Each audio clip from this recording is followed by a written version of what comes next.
ಪ್ರಿಯ ವೀಕ್ಷಕರಿಗೆಲ್ಲ ನನ್ನ ನಮಸ್ಕಾರಗಳು.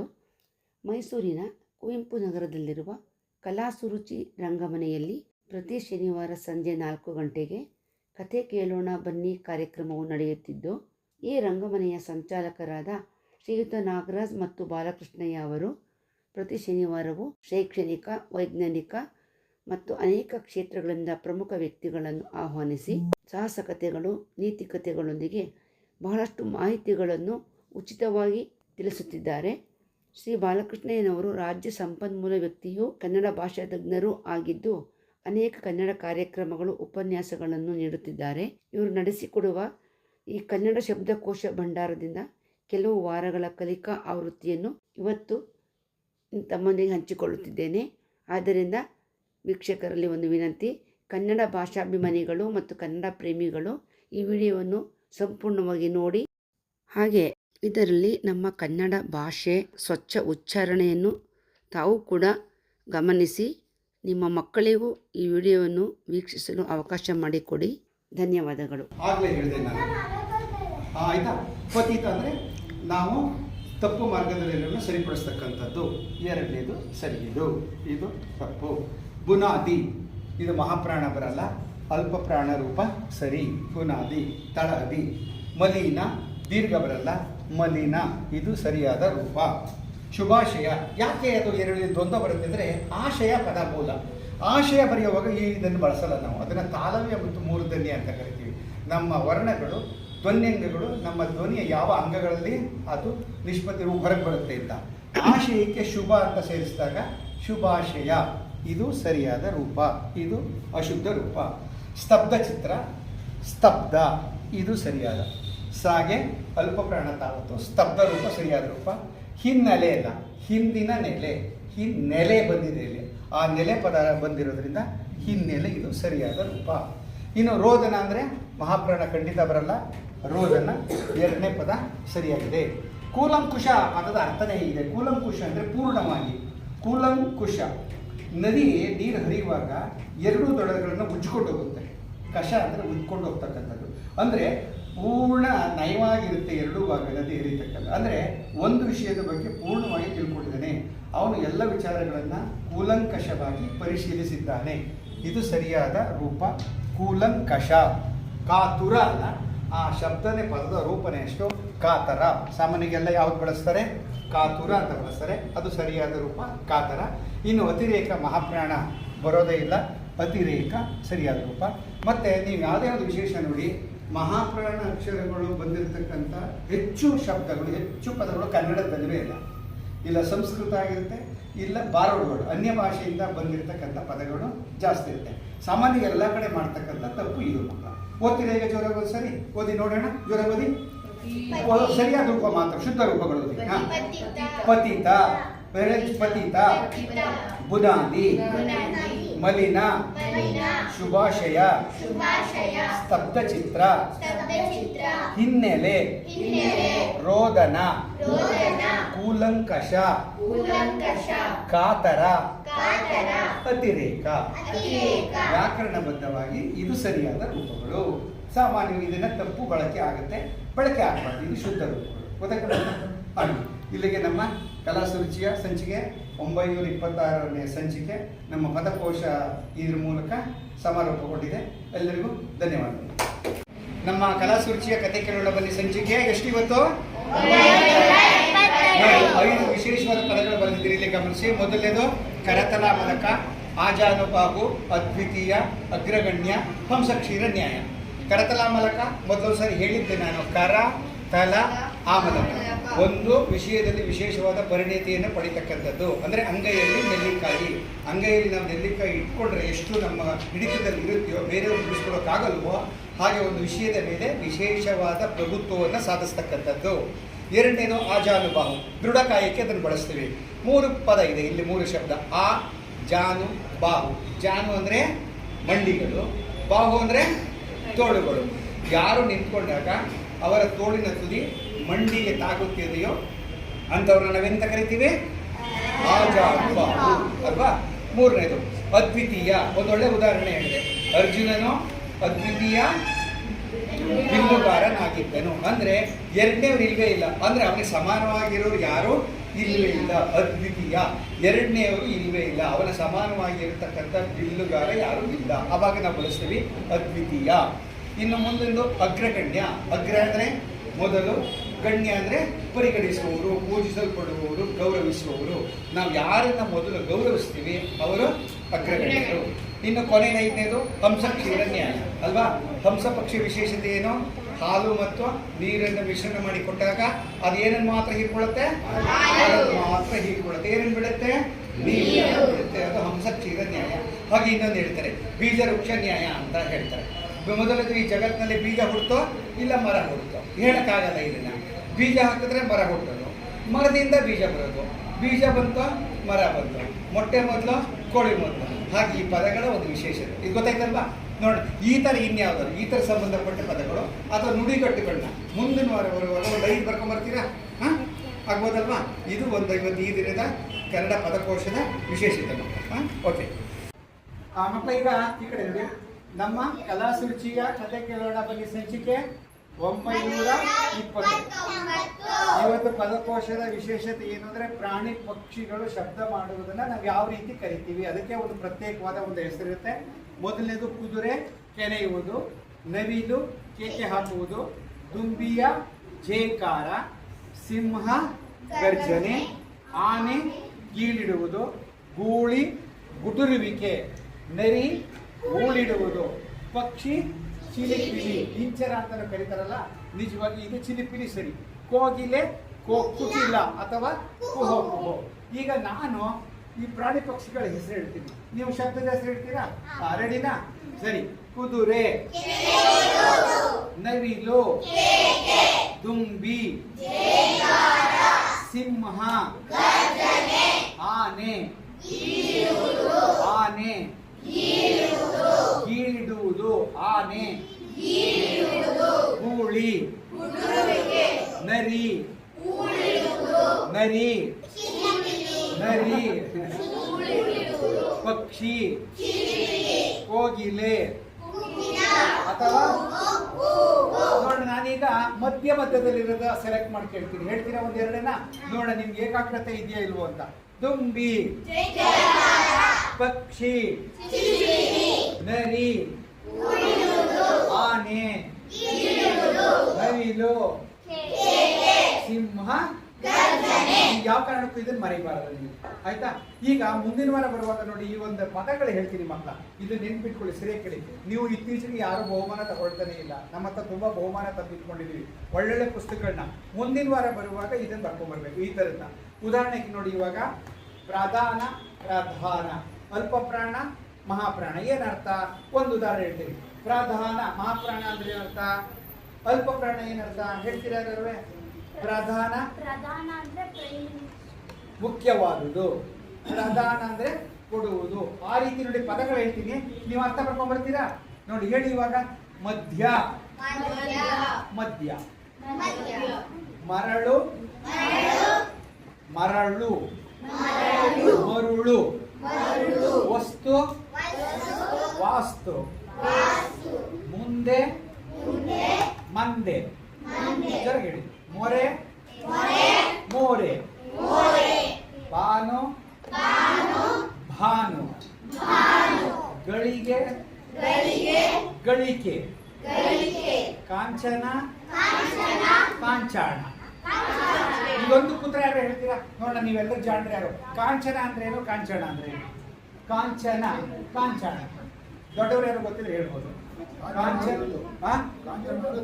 ದೊಡ್ಡ, ಕಾಂಚಾಣ ಅಂದ್ರೆ ಕಾಂಚನ. ಅದಕ್ಕೇನೆ ಹೇಳುದು ಈ ಶಬ್ದಗಳನ್ನ, ಕನ್ನಡ ಶಬ್ದಗಳು ಮಕ್ಕಳ, ಇದನ್ನೆಲ್ಲ ಒಂದೇ ಒಂದು ಅಕ್ಷರ ವ್ಯತ್ಯಾಸ. ಕಾಂಚನ ಅಂದ್ರೆ ಚಿನ್ನ, ಕಾಂಚನ ಅಂದ್ರೆ ಅವ್ರು ಹೇಳಿದಲ್ಲ ಹಾಗೆ ಹಣ. ಇನ್ನು ನೋಡಿ, ಭಾನು ಅಲ್ಪ ಪ್ರಾಣ ಅಂದ್ರೆ ಏನು, ಮಹಾಪ್ರಾಣ ಅಂದ್ರೆ ಏನು? ಭಾನು, ಬಾನು, ಬಾನು ಅಂದ್ರೆ ಆಕಾಶ, ಭಾನು ಮಹಾಪ್ರಾಣ ಹೇಳಿದ್ರೆ ಸೂರ್ಯ. ಈ ತರ ಬರ್ಕೊಂಡ್ಬರ್ತೀರಾ ಒಂದು 10 ಪದಗಳನ್ನ. ಯಾರು 10 ಪದಗಳು ಬರ್ಕೊಂಡ್ ಬರ್ತೀರಾ ಅವ್ರಿಗೆ ವಿಶೇಷ ಬಹುಮಾನ. ಆಗ್ಬೋದಾ? ನಮ್ಮ ಈ ಪದಕೋಶನ ಇಲ್ಲಿಗೆ ಮುಗಿಸೋಣ. ಪ್ರತಿ ಎಷ್ಟು ಬೇಕಾದ್ರೂ ಬರ್ಕೊಂಡ್ಬರ್ಬೋದು. ಆಗ್ಬೋದಾ? ಈಗ ಒಂದು ಜೋರಾಗಿ ಮಕ್ಕಳ ಈಗ ನೋಡಿ ನಮ್ಮ ಕಲಾಸುರುಚಿಯ ಕತೆ ಕೇಳೋಣ ಬನ್ನಿ. ಸಂಚಿಕೆ 900. ಈಗ ಸಾಮಾನ್ಯವಾಗಿ ನಾವು ತಪ್ಪು ಪದಗಳನ್ನು ಹೇಗೆ ಪ್ರಯೋಗ ಮಾಡ್ತೀವಿ? ಉದಾಹರಣೆಗೆ ನೀವು ಇಷ್ಟು ಪದಗಳನ್ನು ಬರೆದಾಗ ನಾನು ಕೆಲವು ತಪ್ಪಿದೆ ಸರಿ ಮಾಡಬೇಕು ಅಂತ ಹೇಳಿದ್ರಿ ಅಲ್ವಾ? ಇದನ್ನ ಆಜೀವ ಅಜೀವ ಅಂತ ಹೇಳಿದ್ರಿ. ಆಜೀವ ಅಂದ್ರೆ ಏನಂತ ಹೇಳಿದೆ ನಾನು? ಜೀವವಿರುವ ತನಕ. ಆಜೀವ ಸದಸ್ಯತ್ವ ಅಂತ ಕೊಡ್ತಾರೆ ನೋಡಿ, ಹೌದಲ್ವಾ? ಇದು ಸರಿಯಾದ ರೂಪ. ಆಜೀವ ಅಜೀವ ಅಲ್ಲ, ಅದು ತಪ್ಪು ಪ್ರಯೋಗ. ಎರಡನೇದು ಅಭಿಲಾಷೆ. ಈ ಶಾನ ನಾವು ಎರಡು ಶಾ ಹೇಳ್ತೀವಿ, ಇದನ್ನ ಚಿಕ್ಕ ಶಾ ದೊಡ್ಡ ಶಾ ಅಂತ ಹೇಳ್ತೀವಿ. ಹಾಗೆ ಹೇಳ್ಬಾರ್ದು. ಅದು ತಾಲವ್ಯ ಮತ್ತು ಮೂರ್ಧನ್ಯ ಅಂತ ಕರಿತೀವಿ ಅದನ್ನ ಶಬ್ದ ರೂಪದಲ್ಲಿ. ಇದು ಆಕ್ಚುಲಿ ಮೂರ್ಧನ್ಯ ಶಾ. ನಾಲಿಗೆಯನ್ನು ನಾವು ಅಕ್ಷರವನ್ನು ಉಚ್ಚಾರಣೆ ಮಾಡುವಾಗ ಎಲ್ಲಿ ಸ್ಪರ್ಶ ಆಗುತ್ತೆ ಅಂತ ಧ್ವನ್ಯಂಗಗಳ ಮೇಲೆ ಹೇಳ್ತೀವಿ. ಇದು ಸರಿಯಾದ ರೂಪ. ಏನಿದು? ಅಭಿಲಾಷೆ. ಹೇಳಿ ಜೊತೆಗೆ. ಇದು ಅಷ್ಟೇ. ಅಮಾವಾಸ್ಯೆ ದೀರ್ಘ ಬರಬೇಕಿದು. ಅಮಾವಾಸ್ಯೆ ಅಲ್ಲ, ಅಮಾವಾಸ್ಯೆ. ಇದು ಸರಿಯಾದ ಶುದ್ಧ ರೂಪ. ತುಂಬಾ ಜನ ಏನ್ ಹೇಳ್ತಾರೆ ಈಗ ಆಧ್ಯಾತ್ಮ ಅಂತ ಕರೀತಾರೆ. ಅದು ತಪ್ಪು. ಪದ ಏನು? ಅಧ್ಯಾತ್ಮ. ಹೇಗೆ ಬಂದಿದೆ ಅಪ್ಪ ಪದ? ನಿಶಬ್ದ. ಯಾವಾಗ ಅಷ್ಟೇ ನಿಷ್ಪತ್ತಿ ರೂಪ ಅಂತ. ಅಧಿ ಪ್ಲಸ್ ಆತ್ಮ, ಆತ್ಮಕ್ಕೆ ಒಡೆಯನಾಗುವುದು. ಅಧಿ ಪ್ಲಸ್ ಆತ್ಮ ಆಧ್ಯಾತ್ಮ. ಎಂಟು ಸಂಧಿಯಾಗಿ ಇದು ಅಧ್ಯಾತ್ಮ. ಏನ್ ಹೇಳಿ? ಅಧ್ಯಾತ್ಮ. ಇನ್ನೊಂದ್ಸರಿ ಹೇಳಿ. ಇದು ಅಷ್ಟೇ. ಉಪಹಾರ ಯಾವುದು ಅಂತ ಹೇಳಿದೆ? ಬಿಡಿಸಿರೋದನ್ನ ಪದನ ಅದೇ ಆಕಾರ ಬಂದಿರೋದು. ಇನ್ನೊಂದು ಸವರ್ಣ ದೀರ್ಘ ಸಂಧಿ ಪದ ಹೇಳಿ. ಇನ್ನೊಂದು ಪದ ಹೇಳಿ. ಸವರ್ಣ ದೀರ್ಘ ಸಂಧಿ ಉಪಹಾರ ಬಂದಿದೆಯಲ್ಲ, ಆ ರೀತಿ ಇನ್ನೊಂದು ಪದನ ಹೇಳಿದೆ. ನಾನು ಹೇಳಿದೆ ಅದನ್ನ. ದೇವ ಪ್ಲಸ್ ಆಲಯ, ದೇವಾಲಯ. ಆಮೇಲೆ ಮಂತ್ರ ಪ್ಲಸ್ ಆಲಯ, ಹಾಗೆ ಇರ್ಲಿ. ಇದು ಹೇಳಿದ್ರಿ ತಪ್ಪು ಅಂತ. ಗಾಯತ್ರಿ ಅಂತ ಹೇಳಿದ್ರಿ. ಅದು ಯಾವುದು ಸರಿಯಾದ ರೂಪ? ಗಾಯತ್ರಿ. ಗಾಯನಂ ತ್ರಾತಯತಿ ಇತಿ ಗಾಯತ್ರಿ. ಇದು ಸರಿಯಾದ ರೂಪ. ಪತ್ರಿಕೆಗಳಲ್ಲಿ ಹೇಳೋರು ದೊಡ್ಡವರು ಎಲ್ಲರೂ ಸಾಮಾನ್ಯ ಇದನ್ನು ತಪ್ಪದ ಪ್ರಯೋಗಿಸ್ತಾರೆ. ಗಾಯತ್ರಿ ಸರಿಯಾದ ರೂಪ. ಇನ್ನು ಕೊನೆಯದು ಧಾರಾವಾಹಿ ಅಲ್ವಾ? ನಿರಂತರವಾಗಿ ಬರ್ತಕ್ಕಂಥದ್ದು. ವಾಹಿ ಅಂತ ಚಲಿಸ್ತಕ್ಕಂಥದ್ದು. ಯಾವ ರೀತಿ? ಧಾರಾಕಾರವಾಗಿ ಮಳೆ ಬಂತು ಅಂತಾರಲ್ಲ, ನಿರಂತರವಾಗಿ ಚಲಿಸ್ತಕ್ಕಂಥದ್ದು ದಾರ. ಇದು ಸರಿಯಾದ ರೂಪ. ಒಂದ್ಸಾರಿ ಪದ ಹೇಳ್ಬಿಡಿ ಎಲ್ಲರೂ. ನೇರ ಕೂತ್ಕೊಳ್ಳಿ ನೋಡೋಣ. ಆಜೀವ, ಅಭಿಲಾಷೆ, ಅಮಾವಾಸ್ಯೆ, ಅಧ್ಯಾತ್ಮ. ಸರಿ ಹೇಳ್ಬೇಕು. ನಾ ಹೇಳ್ಕೊಟ್ಮೇಲೆ ಹೇಳಿ. ಅಧ್ಯಾತ್ಮ, ಉಪಾಹಾರ, ಗಾಯತ್ರಿ, ಧಾರಾವಾಹಿ.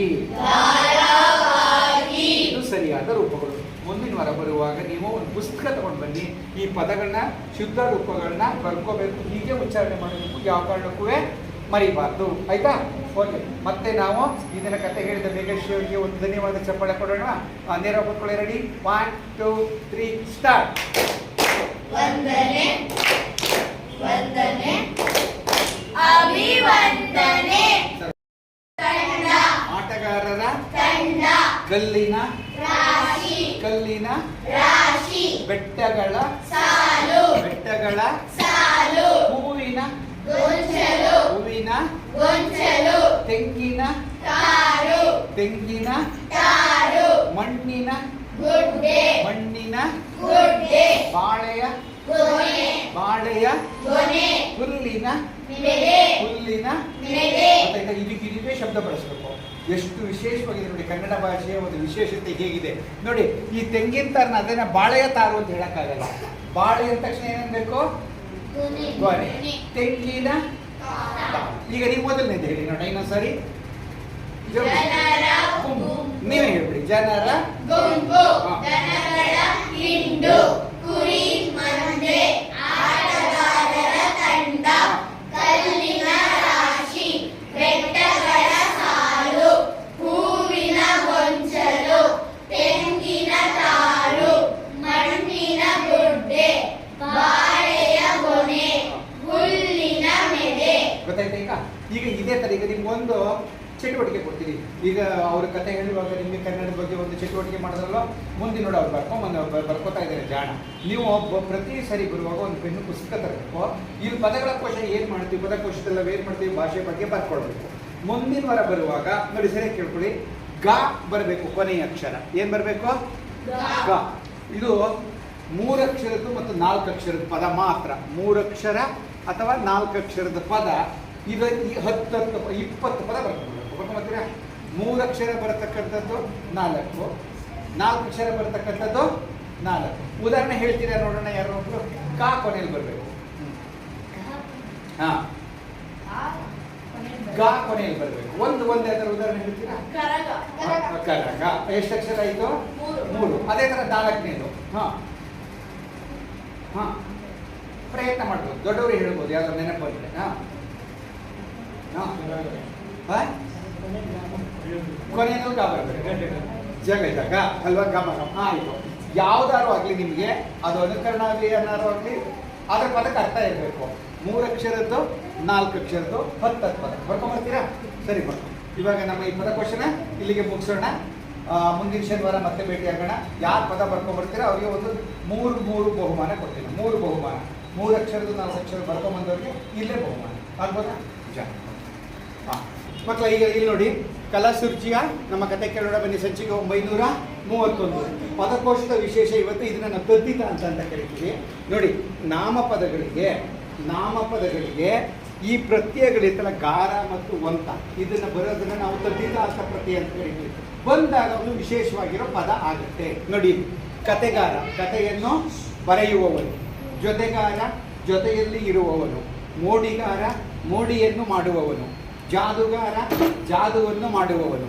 ಕಲೆಗಾರ, ಕಲೆಯನ್ನು ತಿಳಿದವನು ಅಥವಾ ಕಲೆಯನ್ನು ಬಲ್ಲವನು. ಛಲಗಾರ, ಛಲವನ್ನು ಉಳ್ಳವನು. ವರದಿಗಾರ, ವರದಿಯನ್ನು ಮಾಡುವವನು. ಯಾವುದಾದ್ರು ಒಂದು ವಿಷಯದ ಬಗ್ಗೆ ವರದಿಯನ್ನು ಮಾಡುವವನು ವರದಿಗಾರ.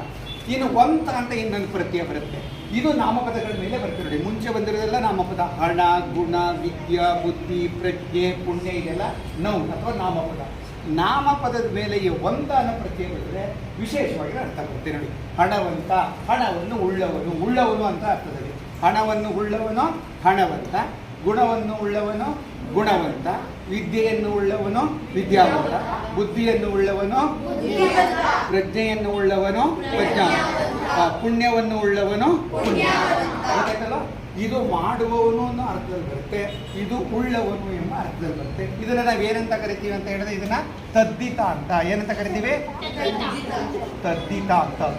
ತದ್ದಿತ ಪ್ರತ್ಯಯಗಳನ್ನು ಅಂತ್ಯದಲ್ಲಿ ಹೊಂದಿರುವುದು ಅಂತ. ತದ್ದಿತ ಪ್ರತ್ಯಯಗಳನ್ನು ಅಂತ್ಯದಲ್ಲಿ ಹೊಂದಿರುವುದು. ಈಗ ನಾನು ಸಹ ಹೇಳ್ಕೊಡ್ತೀನಿ, ನೀವು ಹೇಳಿ. ಈಗ ನೀವೇ ಹೇಳ್ತೀರಾ ನೋಡೋಣ.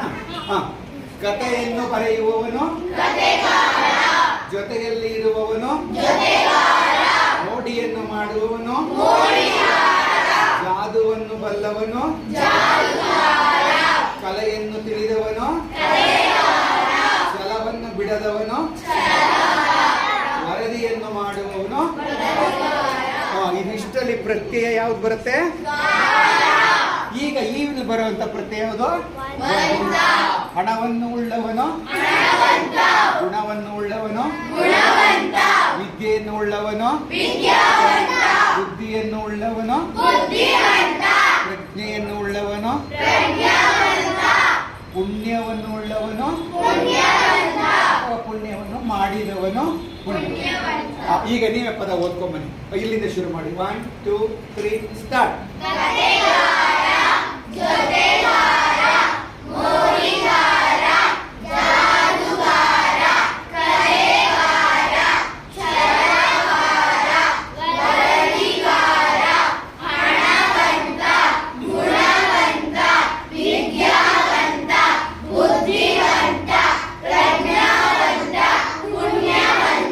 ಇದಿಷ್ಟನ್ನ ನಾವೇನಂತ ಕರಿತೀವಿ? ತದ್ದಿತ ಅಂತ. ಈ ಮೊದಲು ಬಂದಿರೋ ಪದಗಳೆಲ್ಲ ಏನು? ನಾಮಪದಗಳ ಮೇಲೆ ಏನ್ ಬಂದಿದೆ? ಪ್ರತ್ಯಯಗಳು. ಇದನ್ನೆಲ್ಲ ನಾವೇನಂತ ಕರಿತೀವಿ? ಪ್ರತ್ಯಯ. ಏನಂತ ಕರಿತೀವಿ ಮಕ್ಕಳ? ಈಗ ನೀವು ಮುಂದಿನ ವಾರ ಬರುವಾಗ ಇದರ ಗಾರ ಬರುವಾಗ 5 ಪದ 5 ಸಾಕು ಒಂತ ಬರಬೇಕು ಆ ಥರದ 5 ಪದ ಬರ್ಕೊಂಬರ್ತೀರಾ ಹಾಂ ಖಂಡಿತ ಬರ್ಕೊಂಬರ್ತೀರಾ ಈಗ ಸರಿ ಒಂದನೇ ಚಪ್ಪಾಳೆ ಕೊಟ್ಬಿಡಿ ನೇರ ಕೂತ್ಕೊಳ್ಳಿ ರೆಡಿ 1 2 3 ಸ್ಟಾರ್ಟ್